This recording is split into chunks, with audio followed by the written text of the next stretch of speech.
계시라네. 어떤 맘이었을까? 그녀의 두 눈엔 눈물이 흐르고 흘러 동그란 눈으로 엄마를 보고 있는 아이와 입을 맞추고 상자를 덮고 가까이에 띄우며 간절히 기도했겠지. 정처 없이 강물에 흔들흔들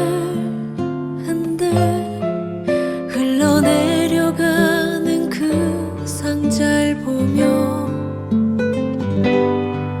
눈을 감아도 보이는 아이와 눈을 맞추며 주저앉아 눈물을 흘렸겠지. 너의 삶의 참 주인, 너의 참 부모이신 하나님 그 손에 너의 삶을 맡긴다. 너의 삶의 참 주인, 너를 이끄시는 주 하나님 그 손에 너의 삶을 드린다.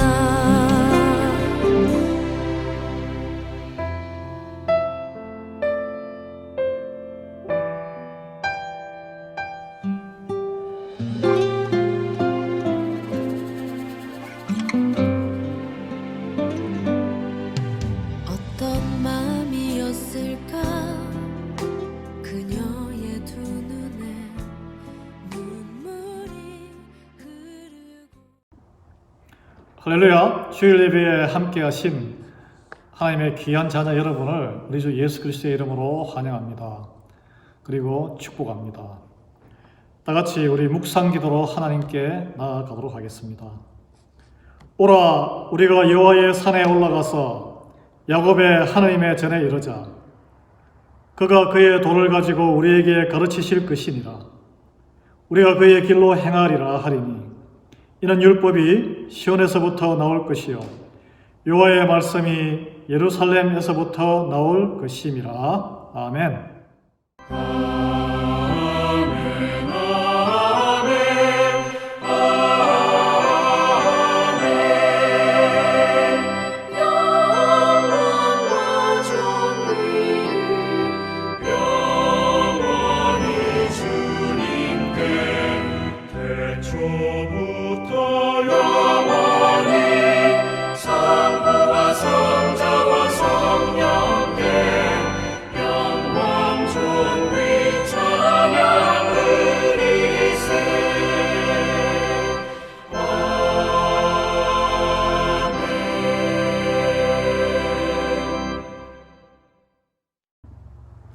이제 모두 자리에서 일어나셔서 다 함께 찬송 23장, 통일 찬송 23장, 만입이 내게 있으면 함께 찬송을 하나님께 올려드리겠습니다.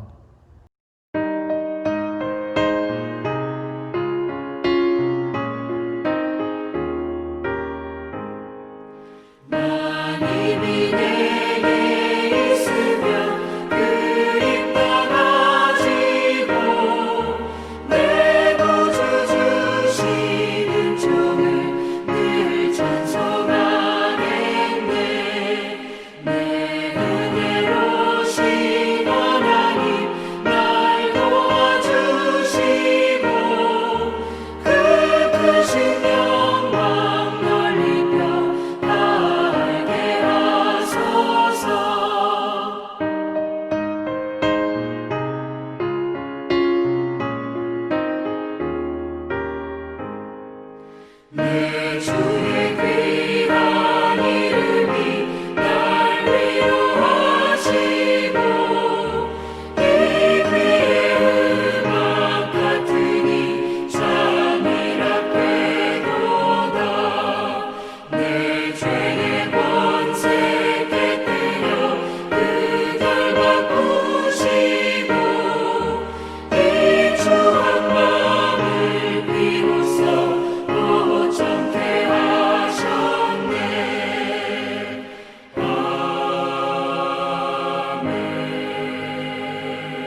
영원토록 찬양받으시기에 합당하신 하나님 아버지, 우리의 예배를 받아 주옵소서.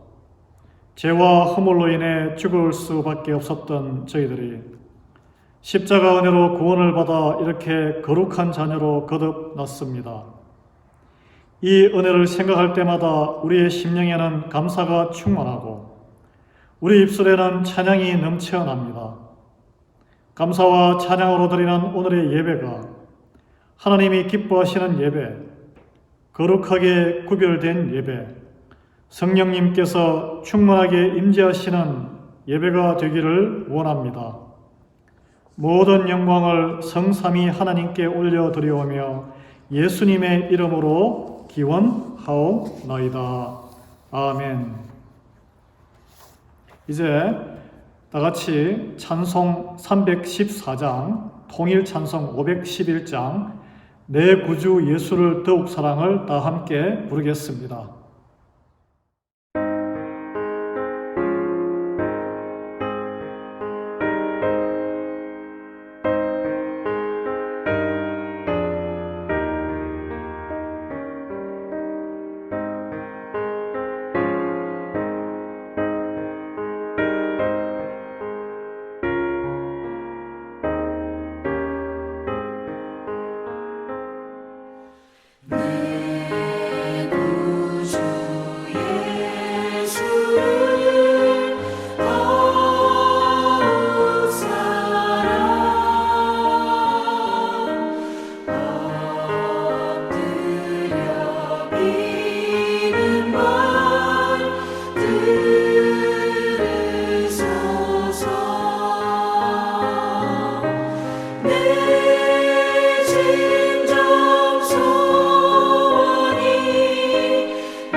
지금 이 시간은 지나간 한 주간의 삶을 되돌아보며 하나님께 회개와 고백의 기도를 드리도록 하겠습니다.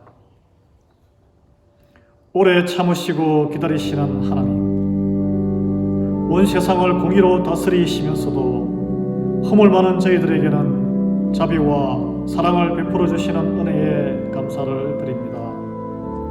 그 크신 사랑에 의지하여 회개하오니 용서해 주십시오. 경솔한 말을 함부로 함으로 형제 자매와 이웃에게 칼로 내는 상처보다 더 큰 아픔을 주었습니다. 사지백체를 가지고 성령의 소욕대로 사는 것이 아니라 죄와 더불어 먹고 마시며 지냈습니다.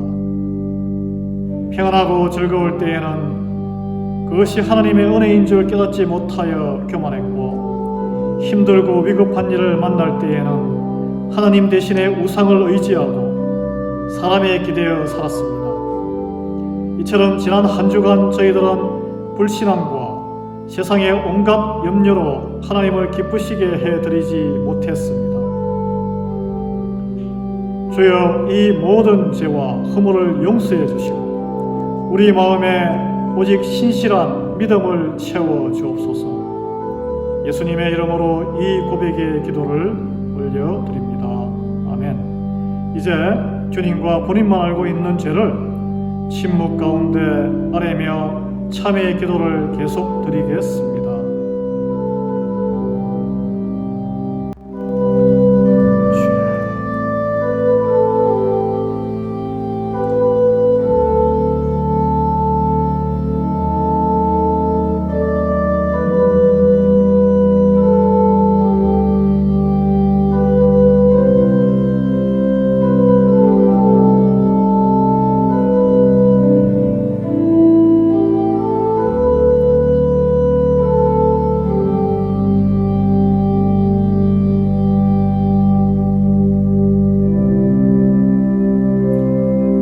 너희 하나님 여호와께서 너희에게 명령하신 모든 도를 행하라. 그리하면 너희가 살 것이요 복이 너희에게 있을 것이며 너희가 차지한 땅에서 너희의 날이 길리라. 아멘. 이 시간 고백한 우리의 모든 죄가 예수 그리스도의 보혈로 깨끗이 사함받았음을 믿으시기 바랍니다. 아멘. 다 같이 이 시간 우리 다 한 목소리로 신앙 고백하겠습니다. 전능하사 천지를 만드신 하나님 아버지를 내가 믿사오며 그 외아들 우리 주 예수 그리스도를 믿사오니 이는 성령으로 잉태하사 동정녀 마리아에게 나시고 본디오 빌라도에게 고난을 받으사 십자가에 못 박혀 죽으시고 장사한 지 사흘 만에 죽은 자 가운데서 다시 살아나시며 하늘에 오르사 전능하신 하나님 우편에 앉아 계시다가 저리로서 산자와 죽은 자를 심판하러 오시리라. 성령을 믿사오며 거룩한 공예와 성도가 서로 교통하는 것과 죄를 사하여 주시는 것과 몸이 다시 사는 것과 영원히 사는 것을 믿사옵나이다. 아멘. 자리에 다 앉으시겠습니다. 이번 주일 대표기도 장로님을 대신해서 제가 기도 올려드리겠습니다. 거룩하신 하나님 아버지, 존귀와 영광을 오직 삼위일체 주님께만 올려드립니다. 오늘 하나님께서 택하시고 부르신 저희들이 하나님의 존전에 마음과 뜻과 힘을 다하여 예배를 올려드리고자 합니다. 하나님, 저의 예배를 기쁘시게 받아주시옵고 예배의 처음부터 끝까지 함께 임재하시옵소서. 지난 일주일간에도 하나님의 자녀답게 말씀과 기도로 성결한 마음과 형제 자매와 이웃 사랑을 실천하는 거룩한 행실로 온전히 행하지 못했습니다. 육신의 정욕과 탐심으로 세상의 유혹에 기웃거리며 믿음 없이 하나님을 떠나 살았던 모든 시간을 하나님 앞에 지금 이 시간 회개합니다. 저의 허물과 죄를 용서해 주시옵고 믿음을 회복하게 은총을 베풀어 주옵소서. 교회당에 모이지 못하는 시간을 하루빨리 끝내 주시기를 간구드리옵나이다. 코로나 바이러스의 역질을 이 미국 땅과 전 세계에서 물리쳐 주시옵소서. 병마와 육신의 연약함에 시달리는 환우들을 찾아주셔서 치유해 주시옵고, 믿음이 연약한 자들에게 하나님의 부르심의 은혜를 다시 생각나게 하사 믿음을 일으켜 주셔서 청지기로서의 삶의 길로 돌아오게 하옵소서. 사랑으로 하나님께서 부르신 성도들의 삶과 가정과 일터를 약속하신 대로 풍성한 축복을 부어주시기를 간구드리옵나이다. 어려운 가운데 오직 믿음으로 승리하도록 인도해 주실 줄 믿습니다. 그리스도의 몸된 리아이벨리 한인교회와 이 땅의 모든 교회들이 하나님의 능력으로 성령 충만하게 되는 은혜를 입게 해 주옵소서. 오늘 말씀을 선포하는 단에 세우신 이 부족한 종의 모든 인간적인 것은 성령님의 두루마리로 가려주시옵고, 오직 선포되는 하나님의 말씀만이 또렷이 역사하여 듣는 이들의 아멘으로 삶 속에 화답하는 은혜를 베풀어 주옵소서. 예배의 처음부터 끝까지 주님께 위탁하오니 우리 주 예수 그리스도의 이름으로 이 모든 기도를 올려드리옵나이다. 아멘.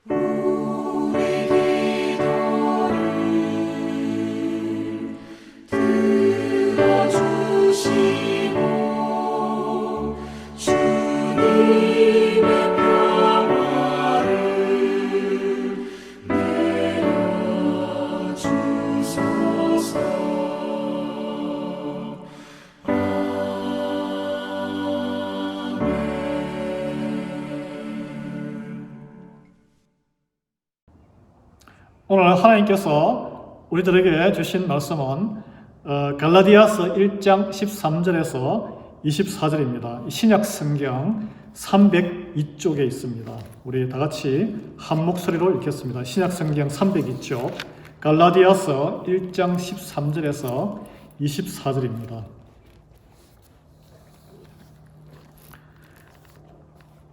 내가 이전에 유대교에 있을 때에 행한 일을 너희가 들었거니와 하나님의 교회를 심히 박해하여 멸하고 내가 내 동족 중 여러 영갑자보다 유대교를 지나치게 믿어 내 조상의 전통에 대하여 더욱 열심히 있었으나 그러나 내 어머니의 태로부터 나를 택정하시고 그의 은혜로 나를 부르시니가 그의 아들을 이방에 전하기 위하여 그를 내 속에 나타내시기를 기뻐하셨을 때에 내가 곧 혈육과 의논하지 아니하고 또 나보다 먼저 사도된 자들을 만나려고 예루살렘으로 가지 아니하고 아라비아로 갔다가 다시 다메섹으로 돌아가노라. 그 3년 만에 내가 게바를 방문하려고 예루살렘에 올라가서 그와 함께 15일을 머무는 동안 주의 형제 야고보 외에 다른 사도들을 보지 못하였노라. 보라, 내가 너희에게 쓰는 것은 하나님 앞에서 거짓말이 아니로다.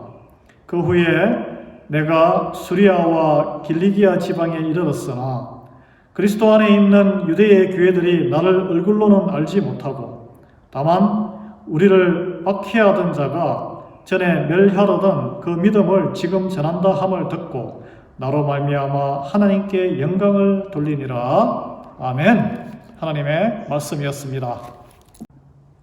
그 미국에서 유력한 언론사 중에 하나인 시카고 트리뷴의 지난 6월 10일자에 독자 의견란에 이런 제목의 글이 실렸습니다. 그 제목은 우리 모두는 장기판에 쫄에 불과하다.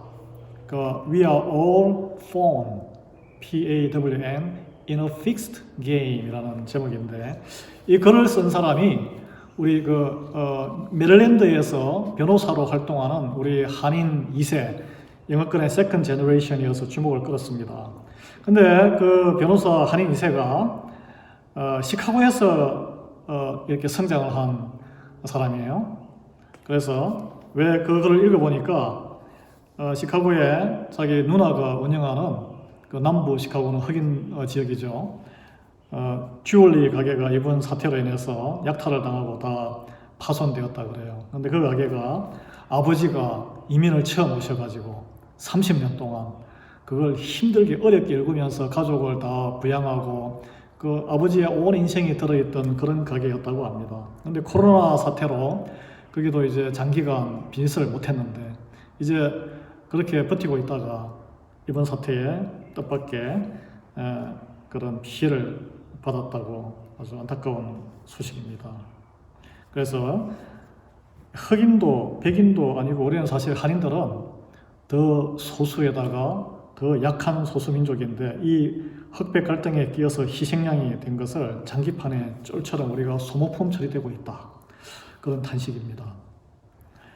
왜 미국의 흑백 갈등의 근본 문제를 해결하지 않고 이렇게 꾹꾹 누르고 있다가 한 번씩 터지면 그 피해가 그 흑인 지역에서 우리가 작은 비즈니스를 하는 우리 한인들이 많이 이렇게 피해를 당하지 않습니까? 그런 부조리를 한인 2세 우리 자녀 세대죠. 변호사가 미국 유수한 언론사에 호소한 것입니다. 호소한 글을 실어준 우리가 신문사에 고마워해야 될까요? 그리고 사실 뭐 지금 상황에서 어디를 가봐도 흑인들이 그 목소리를 크게 높이고 있어요. 거기에 일부 백인들이 또 동조하고 자성하는 목소리를 내고 있는데 온통 백인과 흑인들밖에 보이지 않습니다. 이렇게 의견을 내는 사람들은. 그런데 실상 피해는 우리 많은 코리안들이 사실 보고 있습니다. 이게 현실이고. 근데 이 패턴이 제가 이거 소개하는 이유는 이 패턴이 계속 반복되고 있다는 거예요. 그게 이제 그 한인 2세가 지적한 사실인데 1992년도에 그러니까 무려 28년 전에 LA 폭동 사태 이후로 이 사태가 또 반복이 되니까 답답한 거죠. 아버지가 그때 공포에 떨었던 그리고 아버지 세대가 경험했던 것을 지금 자녀 세대가 또다시 경험하니까 도대체 우리는 왜 이런가? 이 미국은 왜 이런가? 그런 처절한 절규로 저에게는 들렸습니다. 그래도 영어를 잘하기 때문에 그 정도 주장을 하고 외칠 수 있는 거죠. 대부분의 우리 한인 이민자들은 목소리가 있고 말을 할 수 있지만 우리는 목소리를 낼 수가 없어요. 사랑하는 여러분, 미국 사회에서 영어도 짧고 목소리 낼 수 없지만 이 아픔과 고통, 여러분 우리 외칠 수 없다고 우리 너무 낙심할 필요는 없습니다. 왜냐하면 우리에게는 우리의 사연을 다 신음소리까지 들어주시는 하나님이 계세요. 하나님. 성경 시편, 그래서 제가 성경을 찾아보면서 37편을 보고 위로의 마음을 받고 같이 공유하고 싶었어요. 이런 말씀이 있습니다. 악을 행하는 자들 때문에 불평하지 말며 불의를 행하는 자들을 시기하지 말지어다. 그들은 풀과 같이 속히 배임을 당할 것이며 푸른 채소같이 세상을 것임이로다. 여호와를 의뢰하고 선을 행하라. 땅에 머무는 동안 그의 성실로 먹을 거리로 삼을지어다. 아멘. 이렇게 말씀을 했습니다. 세상은 우리에게 외칠 입을 주지 않아도 우리 목소리에 귀를 기울이지 않아도 우리는 하나님께 구할 수가 있고 하나님께 모든 심판을 맡기고 하나님께 의뢰할 수가 있습니다. 그리할 때 우리는 세상적인 방법이 아니고 하나님의 선을 행하는 일에 더 관심과 힘을 기울일 수 있는 거예요. 아마 다윗이 이 시편을 노래한 다윗이 그 당시에 마치 우리가 지금 흑백 갈등에 끼어서 장기판에 쪼리된 것처럼 그런 마음을 느끼지 않았을까 싶어요. 그 37편 4절을 통해서 그 상황에서 다윗은 하나님께서 다윗에게 이런 말씀을 주셨어요. 여호와를 기뻐하라. 그가 내 마음의 소원을 내게 이루어 주시리로다. 내 길을 여호와께 맡기라. 그를 의지하면 그가 이루시고 내 의를 빛같이 나타내시며 내 공의를 정오의 빛같이 하시리로다. 아멘. 이번 사태로 생계의 유일한 터전에 큰 피해를 입은 우리 같은 형제자매 한인들에게 어떤 위로를 할 수 있겠습니까? 또 내 가게가 당하지 않았다고 또는 나는 직장 다니고 하니까 나는 비즈니스 하지 않는다고 또는 우리가 사는 이 알란타운은 조용해요. 리하이밸리는 조용한데 인근의 필라델피아는 많은 피해자들이 발생했습니다. 우리가 사는 동네에서는 일어나지 않았다고 우리가 어찌 같은 핏줄인 한인들이 타도시에 당하는 일에 무관심할 수 있겠습니까? 마음속에 좌절과 분노와 절망이 찾아올지라도 오늘 성경 말씀에 분을 그치고 노를 부리고 불평하지 말라는 성경 말씀을 정말 마음으로 받아들이기가 힘들 수 있어요. 그렇지만 우리는 말씀에 순종하는 믿음으로 따라갈 때 승리할 수 있습니다. 왜냐하면 분노와 불평을 따르는 길은 도리어 악을 양산해내기 때문입니다. 시편 37편 27절 29절은 이렇게 우리에게 하나님이 말씀을 주시고 있습니다. 악에서 떠나 선을 행하라. 그리하면 영원히 살리리. 여호와께서 정의를 사랑하시고 그의 성도를 버리지 아니하심이로다. 그들은 영원히 보호를 받으나 악인의 자손은 끊어지리로다. 의인이 땅을 차지하며 거기서 영원히 살리로다라는 영원한 생명에 대한 복에 대한 약속의 말씀이 나옵니다. 네, 아멘. 이 말씀이 우리가 지금 당장은 미국 사회에서의 흑백 갈등의 큰 양대 세력의 사이에 고래 싸움에 낀 새우처럼 장기판의 쫄처럼 어려움을 당하지만 하나님의 공의를 믿고 서로 돕고 이 갈등의 구조 속에서 우리는 그래도 의인의 길을 걷고자 하는 우리 한인 성도들의 삶에 우리는 미약하지만 하나님께서 함께 하실 줄을 믿으시기 바랍니다. 우리는 반복되는 피해자의 위치에 있어요. 언제 극복될지 몰라요. 그렇지만 좌절하고 분노하고 불평하는데 우리를 봐주세요. 그 차원을 넘어서야 합니다. 넘어서야 해요. 여러분, 우리는 백인도 아니고 흑인도 아니고 제3자의 마이너리티이긴 하지만 제3자 입장이에요. 미국 사회의 오랜 흑백 두 인종 간의 그 갈등, 그들은 당사자예요. 누가 화해자가 될 수 있습니까? 그리스도의 복음에 그리스도의 부르심을 받은 자는 피스메이커, 화해자, 컨실레이터의 사명을 받은 자예요. 우리가 그 두 갈등의 세력의 중간에서 그리스도의 복음으로 화해시키는 역할의 사명자로 부름을 받도록 우리는 기도하는 시간을 가져야 할 줄 믿습니다. 우리 중남미에 선교를 가면 그리고 이 원주민들, 미국의 원주민들, 백인들 선교사가 힘을 발휘 못합니다.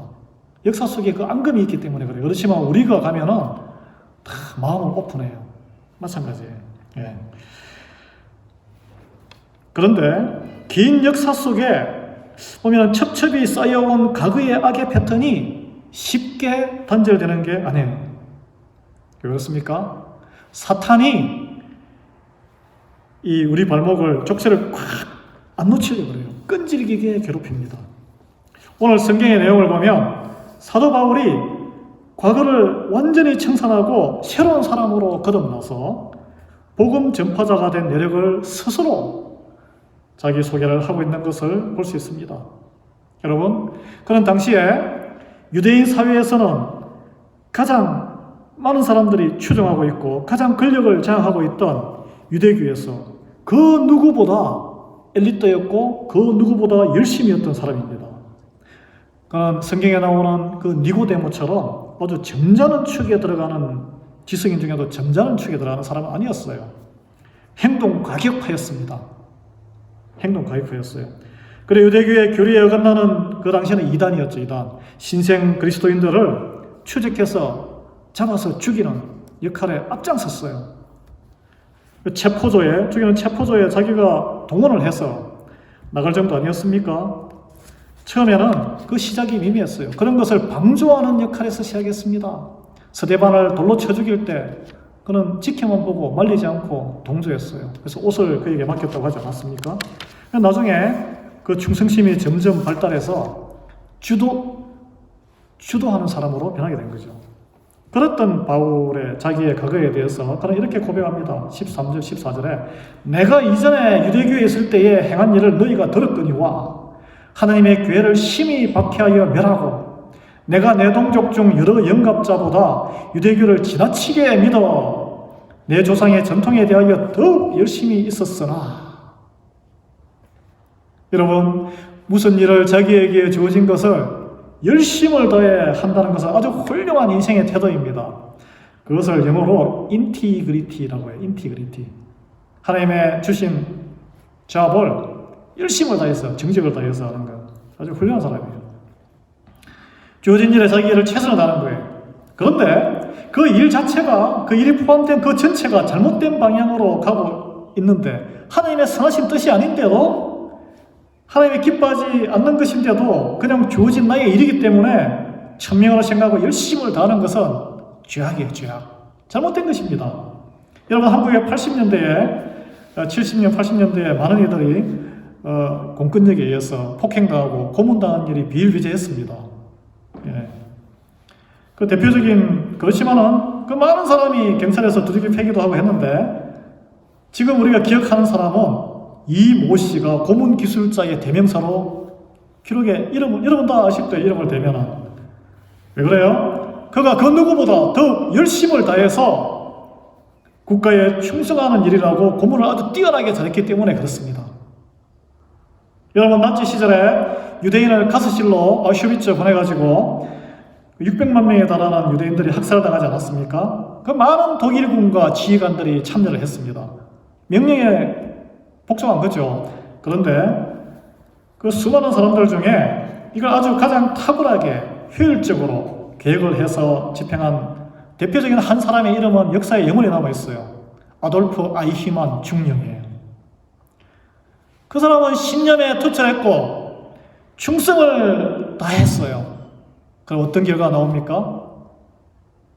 눈앞에서 벌어지는 다른 사람의 고통을, 한 개인의 고통을 바라볼 수가 없어요.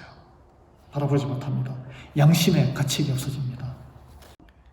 사도 바울이, 이 바울이 되기 전에 사울이었을 때는 이런 충성을 다해서 유대교의 열심이었습니다. 그 결과가 어때요? 그 고문기술자 이 씨가 많은 고문 피해자를 양산해내고, 또 아이히만이 600만 명에 달하는 유대인들을 가스실에서 그냥 남녀노소 할 것 없이 어떻게 하면 가장 효율적으로 학살당하도록 했던 것처럼, 바울이 되기 전에 그 사울의 열심은 막사기 타오르는 초대교회의 그리스도인들을 생명을 죽이는 일에 집중되었습니다. 그랬던 그가 크게 완전히 변화되었어요. 완전 과거에서 탈출했습니다. 고문기술자인 이 씨와 아이히만은 처벌받았지만, 원래 사울은 큰 자, 세상에서 큰 자라는 뜻인데, 그 이름과 정체성을 완전히 부숴던지고 작은 자 중에 작은 자라는 뜻의 바울이라는 이름으로 완전히 새롭게 태어나게 되었습니다. 어떻게 바울은 가능했는데 이 씨와 아이히만은 불가능했을까요? 그것은 어떻게 이게 가능했을까요? 어떻게? 이 당시에 유대인 사회가 유대교에서 기독교로 다수의 사람들이 싹 쏠려서 종교 권력이 확 바뀌어서 가능했을까요? 아니에요. 이 전통적인 유대교, 모세의 율법을 강요하는 그런 교리죠. 99% 이상이 믿고 기세등등할 때였습니다. 그리고 그리스도인이 되면 여전히 돌에 맞아 죽을 확률이 99%에 달하는, 거의 100%에 달하는 그런 시대였어요. 사울이 바울로 변하게 돼서 역사의 단절을 받게 될 이름에서 하나님께 크게 쓰임을 받고 하나님 나라를 일구는 큰 칭찬을 받는 사람으로 변하게 된 것은 하나님의 은혜, 하나님의 은혜. 예수 그리스도가 심령 안에 찾아오셨기 때문입니다. 바울은 그것을 오늘 이 성경 오늘 본문에서 이렇게 표현해요. 15절 16절에 내 어머니의 태로부터 나를 택정하시고 그의 은혜로 나를 부르시니가 그의 아들을 이방에 전하기 위하여 그를 내 속에 나타내시기를 기뻐하셨을 때에 라고 했습니다. 아멘. 이미 하나님께서, 그는 막 살인자가 되어서 헤매고 있었지만 이미 하나님이 그를 선택하신 거예요. 때가 되어서 그를 불러내시고, 그리고 처음에 한 게 뭐예요? 과거와의 완전한 단절입니다. 단절. 과거의 딱 단절. 그리고 새로운 사명을 주셨습니다. 이방, 유대인이 아닌 사람들이죠. 하나님을 모르는 사람들, 그 적대시하던 사람들에게 예수 그리스도를 전하게 하는 자기가 생각지도 않았던 인생, 완전히 거꾸로 사는 인생으로 부르심을 받게 된 것입니다. 이방인들과 또 그 유대인들, 전통적인 그 선민사상에 젖어 있던 그 유대인들, 다른 사람을 잡아 죽이고 정죄하기에 바쁘는 그런 적대를 키우는 정오, 요즘으로 치면 헤이트 크라이머, 정오 범죄자죠. 그런 사람에서 그들을 사랑하고 사랑의 하나님께 불러서 화해시키고 하는 자로 변하게 된 거예요. 예. 이것이 바로 하나님의 은혜를 입고 예수 그리스도의 제자가 된 이가 하는 전형적인 거듭난 변화의 모습이에요. 바로 과거의 족쇄, 혐오와 편견과 정오의 족쇄를 완전히 단절하는 삶의 모습입니다. 그런데 우리가 이 과거의 족쇄를 어떻게 단절할 수 있습니까? 하나님의 은혜가 아니면 불가능합니다. 예수 그리스도의 능력이 아니면 우리는 과거를 거슬러 올라가서 그것을 반성할 수도 없어요. 그걸 이제 우리 신앙적인 용어로 회개라고 그러는데 회개의 영이 떨어지지 않습니다. 성령의 인도하심이 없으면 과거를 끊어버릴 수도 없고 과거를 청산하고 또 그것을 돌이켜서 회복시키고 그런 정오와 혐오에 있는 자들에게 화해를 권하고 화해시키는 복음을 전하는 피스메이커의 사역에 부르심에 응답할 수도 없습니다. 그래서 우리는 하나님의 은혜를 입어야 됩니다.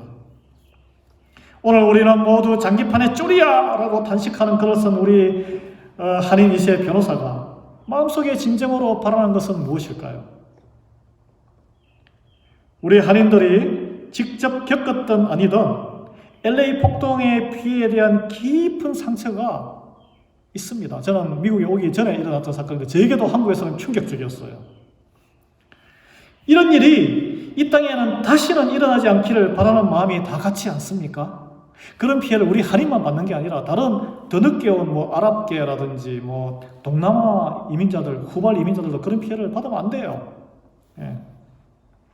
이번에 그 정도 큰 규모는 아니지만 비슷한 패턴이 또 반복되어서 일어나는 데에 우리의 슬픔과 절망과 안타까움과 답답함이 있는 거예요. 그게 답답한 28년이 무려 지났는데 아버지 세대가 겪었던 일을 이제 그 세컨 제너레이션 자녀 세대가 나이가 40대가 됐는데 또 겪고 있으니 뭐가 변화됐고 왜 이게 반복이 되고 있는가? 어떻게 하면은 이 반복되는 흑백 갈등의 이 패턴에서 어두운 과거의 족쇄에서 단절할 수 있을까? 벗어날 수 있을까? 이게 우리의 바람 아닙니까? 한국에 제가 엊그제 뉴스에 보니까 한국의 미 대사관에서 그 건물 밖에 Black Lives Matters라는 큰 현수막을 내걸었어요. 그리고 주한 미군 사령관이 공식 기자회견을 했습니다. 미국 군대 안에는 인종차별은 절대 존재할 수 있는 어느 스페이스도 없다, 자리도 없다. 우리는 다 존중한다. 철저하게 모든 것 관행을 다시 재점검하겠다. 공식 발표를 했어요. 예. 스웨덴의 한스 르네슨이라는 사진 작가가 찍은 사진 가운데 이런 제목의 사진이 있습니다. 제가 기록을 보니까 핸드백으로 신나치 운동가를 지업해는 여인이라는 특이한 제목의 사진인데 이 여자가, 이 사진 속 여자는 폴란드계 스웨덴 여성인데,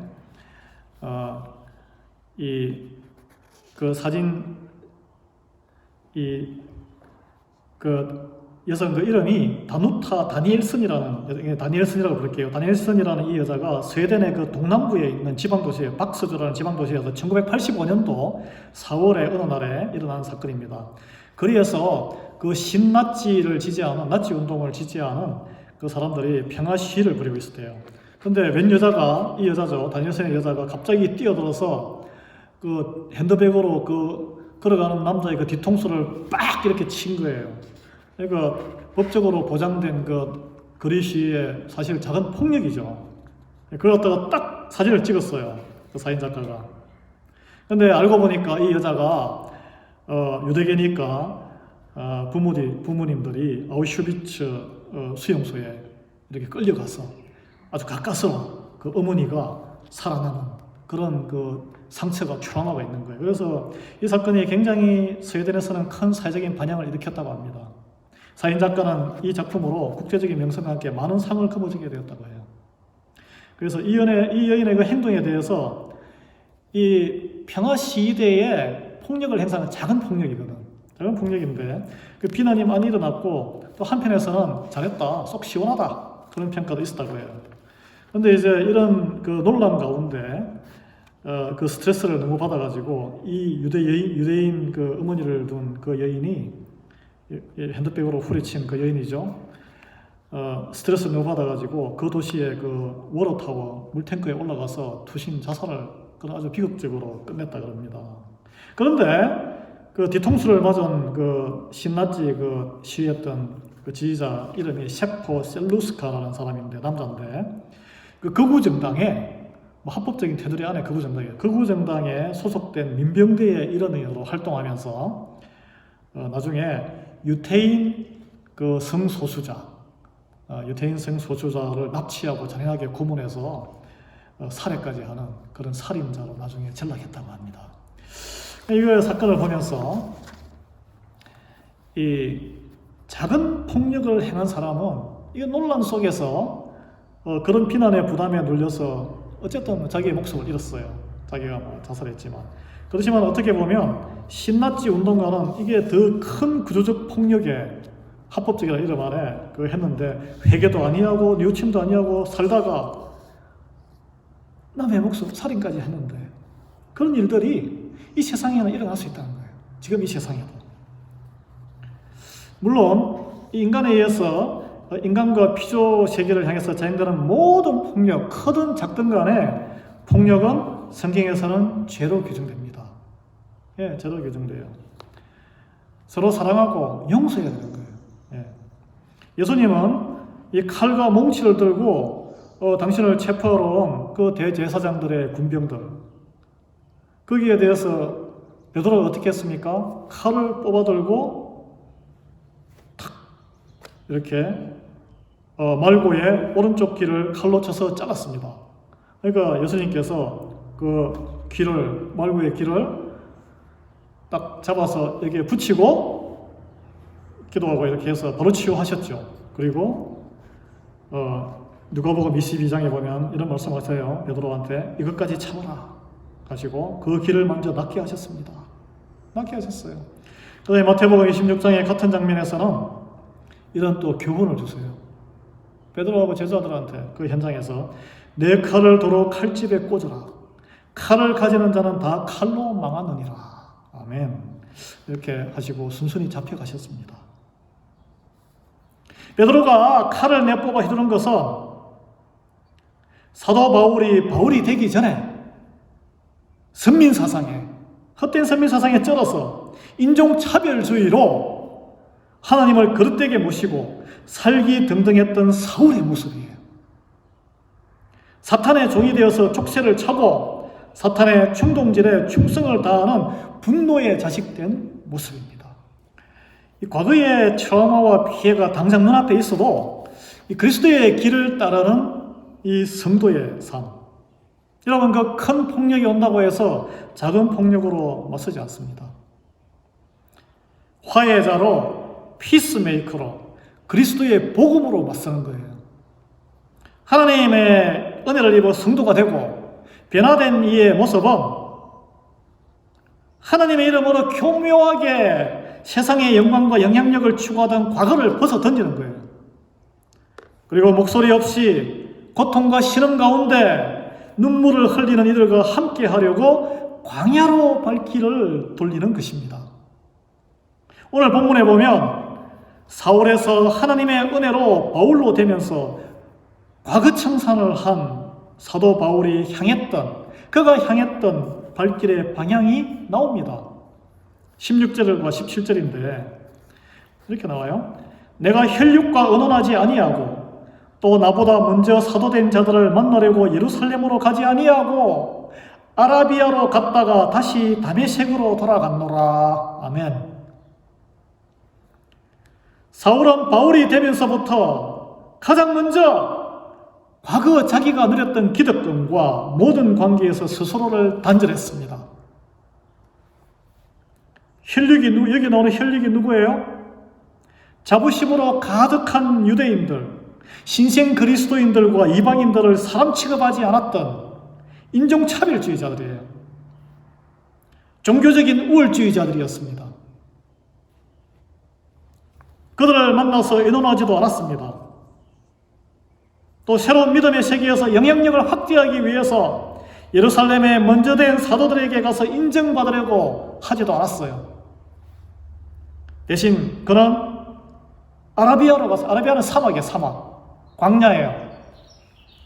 아라비아는 시리아와 요르단 일대의 사막 광야지대예요. 하나님을 홀로 만나는 영적 훈련장입니다. 그리고 예수 그리스도를 처음 만난 곳, 자기가 거듭나게 된 다메섹으로 다시 돌아갔습니다. 인생이 뒤집힌 경험을 한 그곳에서 과거의 모든 잘못과 족쇄가 사라지는 충격을 경험한 그 도시에서 그는 인생의 새 출발을 하기로 작정한 거예요. 오랜 인종차별 문제에 대해서 이번 사태에 백인 목사님들도 많이 참여하고 목소리를 내고 있습니다. 대체로 이 백인들이 당연하게 누리고 있는 것이 미국에서 백인 특권이라는 것을 그들은 이제 인정하고 있어요. 엊그제 우리 알렌타운 시내에 여러분 리버티벨 박물관이 있는 그 깨진 종, 자유의 종이죠. 그 교회 앞에서 리아이밸리 지역의 교회 연합으로 이 백인 목사님들의 회개 선포 예배가 있었는데 한 백인 여자 목사님이 나와서 이렇게 발언하셨는데 아주 인상 깊은 발언을 했습니다. 자기가 평생 북부인 펜실베니아만 살다가 지난해 알라바마 몽고메리에 이 린칭 피해자 추모 기념관을 방문해 보고 나서야 미국에서 백인으로 태어나서 백인으로 살아가는 그것이 비백인인 타인종들, 특히 흑인들의 피와 고통에 누리는 특권이었다는 걸 깨달았다는 거예요. 그래서 자기가 백인이 그냥 무사태평하게 백인으로 살아간 게 부끄럽다고 고백했습니다. 이 백인으로서 누리는 일상을 당연한 것으로 생각하고 타인종의 일상에 관심을 두지 않았던 것이 죄였다고 고백했어요. 그리고 자기가 그 기념관에서 목격한 것이 그것을 설명했는데 남북전쟁 이후에 거의 모든 주에서 흑인들이 백인 우월주의자들에 의해서 목매달아서 린칭 당하는 방법으로 살해를 당했는데 그 사망자 전시된 관만 해도 코핀이죠. 해도 880개에 달했고 각 주에서 살해당한 곳에 흑과 피해자 이름을 모아놨는데 이게 44,000명에 달하는데 충격을 받았다고 해요. 지금까지 이 사실을 몰랐고 관심이 없었던 스스로에 대해서 더 충격을 받았다고 고백했습니다.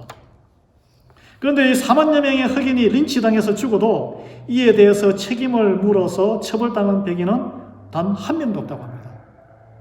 제가 찾아보니까 이 기념관이 독일 베를린의 그 홀로코스트 유태인 대학살 박물관, 그리고 남아공 요하네스버그의 인종차별장 아파르테이드 기념관에 영감을 받아서 만들어진 연방정부 시설물이에요. 불과 2018년도에 개관했다고 합니다. 우리 미국 장로교에서도 인종차별을 교묘하게 인정하거나 침묵으로 방조하는 모든 신학적인 해석과 교리가 하나님의 뜻에 어긋난다는 신앙 고백이 있습니다. 그 신앙 고백이 남아공화국 그 개신교회가 1986년도에 했던 벨하 신앙 고백이에요. 1986년도에 남아공에서 한참 그 인종 간의 갈등이 있을 때 채택했는데 우리가 그것을 미국 장로교회가 채택한 것이 언제인지 아십니까? 4년 전인 2016년도예요. 무려 30년이 걸렸습니다.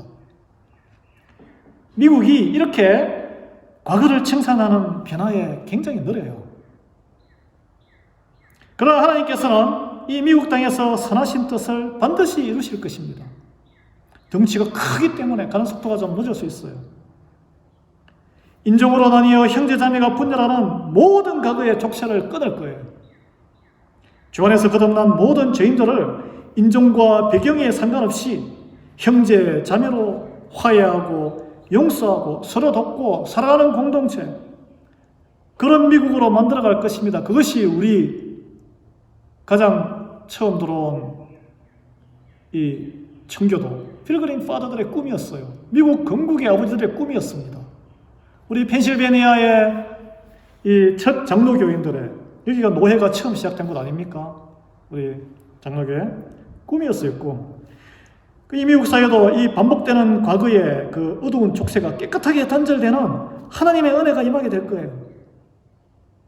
자신과 다르다고 타인을 박해하고 무시하고 멸하려던 자가 하나님의 은혜로 말미암아 과거의 족쇄에서 해방되고 사랑하고 용서하고 하나님의 사람으로 변한 바울처럼, 사울에서 바울로 변해서 우리 오늘 말씀에 증거하지 않습니까? 우리 미국 사회도 그렇게 될 줄 믿습니다. 그것을 믿고 기도하는 저와 여러분이 되시기를 주님의 이름으로 축원드립니다. 기도하겠습니다. 하나님 아버지, 감사합니다. 주님, 성령의 은혜로 과거의 족쇄를 끊고 주여 이 모든 인종 간의 갈등을 뛰어넘어서 우리가 한 형제 자매 되는 미국 사회가 되게 해 주시옵소서. 우리가 흑백 간의 갈등 속에서 불똥이 튀어 우리 아시안과 한인들의 또 많은 재산상의 피해도 일어나고 있습니다. 주님, 이 가운데 복음으로 우리가 다시 거듭나게 하고 형제의 사랑으로 진정한 형제가 일어나는 미국 사회가 되게 해 주시옵소서. 우리 주 예수 그리스도의 이름으로 감사하며 기도 올려드립니다. 아멘. 우리 감사 찬송 449장, 우리 통일 377장 예수 따라가며 함께 부르겠습니다.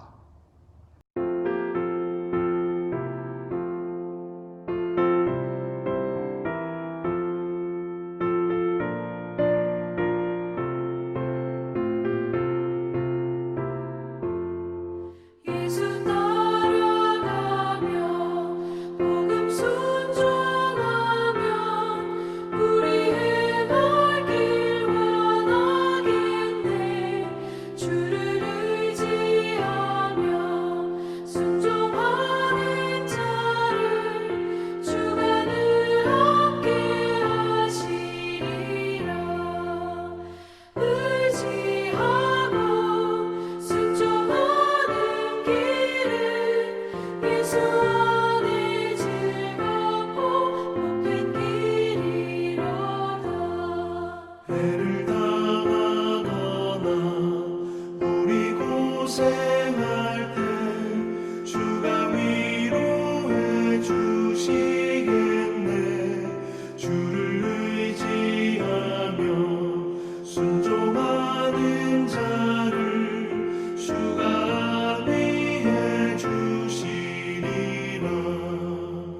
의지하고 순종하는 길은 예수 안에 즐겁고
안에 즐겁고 복된 길이로다.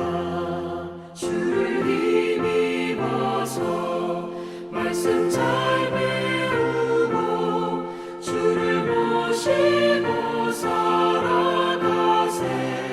주를 의지하며 항상 순종하면 주가 사랑해 주시리라. 의지하고 순종하는 길은 예수 안에 즐겁고 복된 길이로다.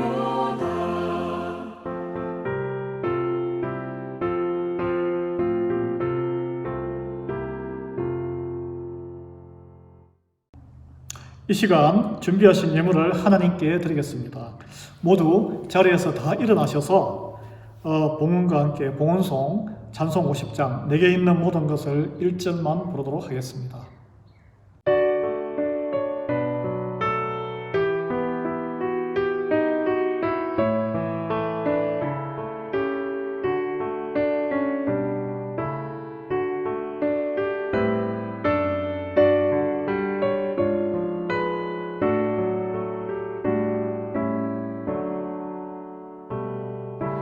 내게 있는 모든 것을 아낌없이 드리네.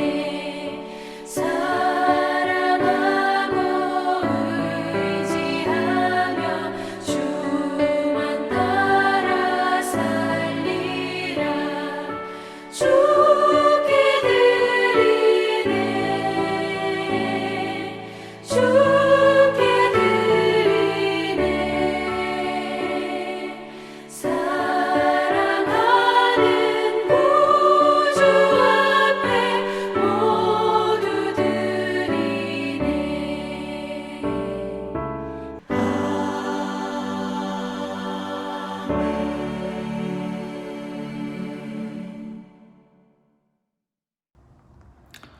하나님 아버지 감사합니다. 지난 일주일 동안 저희의 삶을 보살펴 주시옵시고 인도해 주심을 감사드립니다. 저희들의 일상 속에서 감사 헌금으로 11조로 주정주일 헌금으로 그리고 선교 헌금으로 각종 다양한 예물로 주님께 드리오니 주님 기쁘게 받아 주시옵소서. 지금은 우리 주 예수 그리스도의 은혜와 하나님 아버지 놀라우신 우리를 향한 사랑하심과 성령님의 감동감과 교통하심이 모든 과거의 족쇄를 끊고 하나님 앞에 다가와 함께 이 미국의 이 혼란한 상황 속에서도 서로 화해자의 복음의 전달자 화해자의 역할을 하기로 결단하는 우리 리하이밸리 한인교회의 귀한 하나님의 백성들, 자녀들 머리 위에 그리고 그들의 모든 흩어진 자녀들과 손자녀들 머리 위에 그리고 우리가 기도하며 섬기고 있는 열방의 선교지의 선교사들과 그 백성들 머리 위에 지금부터 영원토록 함께하기를 간절히 축원드리옵나이다. 아멘.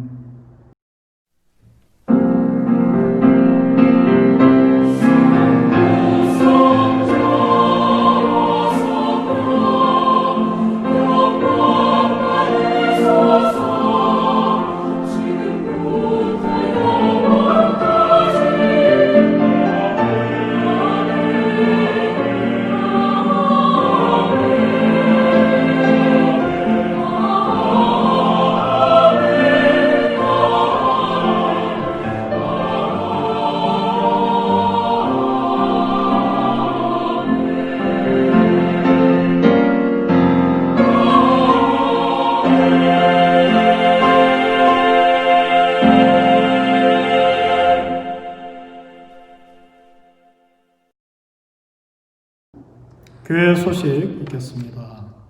별도의 공지가 있을 때까지 온라인으로 가정 예배를 계속 드립니다. 우리 주일 예배가 있고요.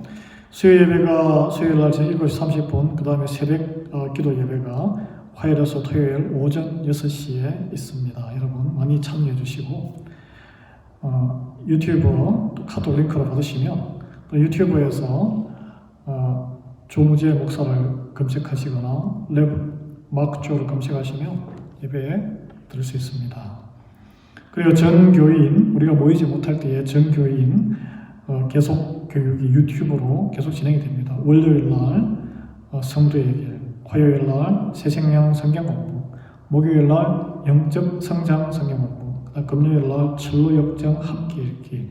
많은 시청과 참여를 바랍니다. 좋아요도 눌러주시면 감사하겠습니다. 그 다음에 BC USA 총회 소식입니다. 미국 장로교회 224차 총회에 우리 6월 20일부터 27일 날 온라인으로 열리는데요. 총회장 후보에 우리 한인 이문희 장로님이 출마하셨습니다. 이 한인 장로로서 총회장 출마는 처음입니다. 여러분 기도해 주시기 부탁드립니다. 그리고 미국의 영적 회복을 위한 기도를 당부드립니다. 이 뿌리 깊은 미국의 인종차별 제도와 관행이 철폐되고 이떠한 시위 사태가 폭력으로 더 큰 밀란으로 확산되지 않도록 그리스도의 복음 안에서 인종과 계층 간의 화해와 사랑이 회복되는 미국이 되도록 기도해 주시고 또 이 와중에 피해를 입은 우리 한인들이 필라델피아를 비롯해서 대도시에는 좀 많습니다. 그래서 그분들을 위로하시고 기도해 주시기를 당부드립니다. 이제 제가 마지막으로 여러분 점심 식사 기도로 예배를 마치겠습니다. 하나님 감사합니다. 주님께서 주일을 성별하여 저희가 예배로 드릴 수 있도록 불러주심을 감사드립니다. 오늘 또 식탁에서 주님 음식을 축소해 주시옵시고 이 모든 음식을 먹고 주의 백성된 모든 강건한 것 그리고 오늘 말씀을 서로 나누며 주님 이 일주일간도 주님 기뻐하시는 귀한 성도의 삶이 되도록 은혜를 베풀어 주시옵소서. 예수 그리스도의 이름으로 감사하며 기도 올려드립니다. 아멘. 여러분 강건한 일주일 지내시기 바랍니다.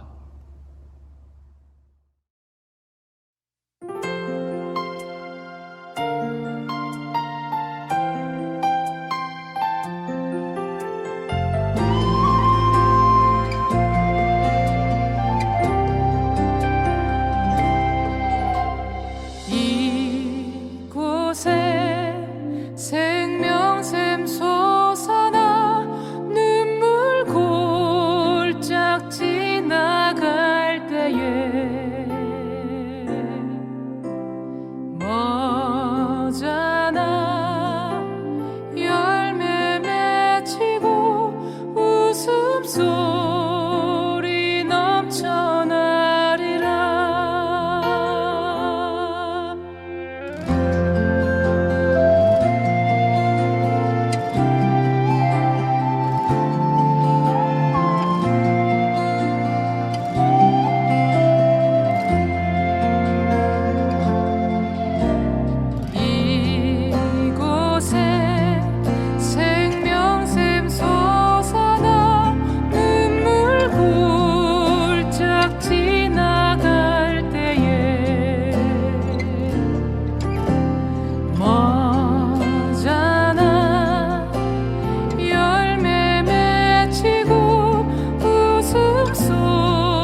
주